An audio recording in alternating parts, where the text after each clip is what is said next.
Hi guys! Welcome back to my channel. So, for today's video, ipapakita ko sa inyo kung paano ko ginawa itong no makeup look ko. Super minimal lang nung makeup na to. Ito yung makeup na pwede nyong isuot everyday kapag may pupuntahan kayo, kapag may lakad kayo, and ayaw nyong magsuot ng masyadong makapal or ayaw nyo ng may mabigat na nakalagay sa face nyo. So, yung mga products na gagamitin ko pala ay ililink ko na lang siya down the description box. Before tayo mag-start, don't forget to subscribe to my channel. Click the notification bell to get notified whenever I post a new video. So, without further ado, let's get into the video.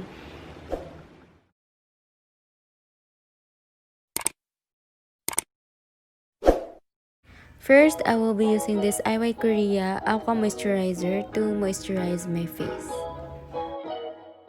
Then, I will be using this Belo SunExpert Whitening Sunscreen because UV rays are still present indoors, so it is essential to wear sunscreen every single day.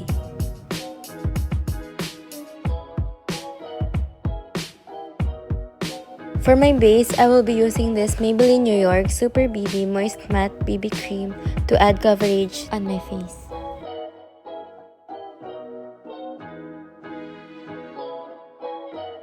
I forgot to show you guys, but I'm using this Maybelline Age Rewind Concealer to hide my dark circles and blemish. I'm gonna be using this Happy Skin Kiss and Bloom Lip Tint in the shade Tough as my blush. And I'm just gonna dab it on my cheeks and blend it using my fingers.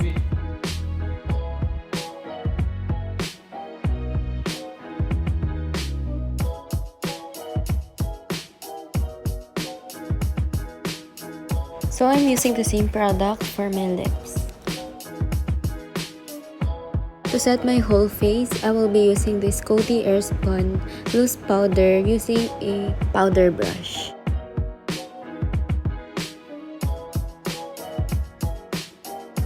Moving on to my brows, I'm just gonna use this Fresh Brow Soap by LEVRES by Kyla to achieve that feathery look on my brows.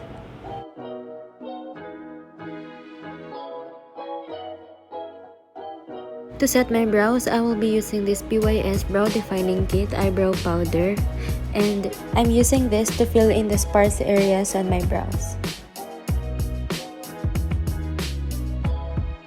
For my mascara, I will be using this Maybelline Hyper Curl Waterproof Mascara. I love this one because it really lengthens my lashes.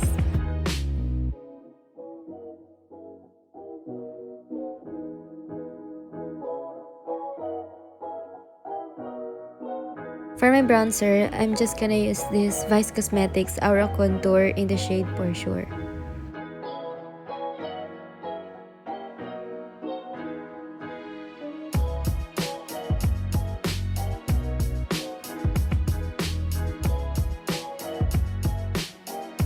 For my highlight, I will be using this Careline Strobe stick to add that natural looking glow to my skin.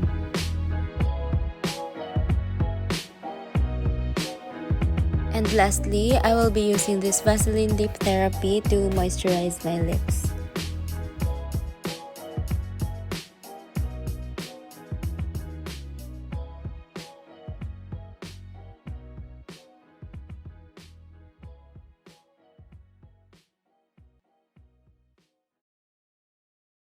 So that's all for today's video. Ito na yung pinaka-final look natin.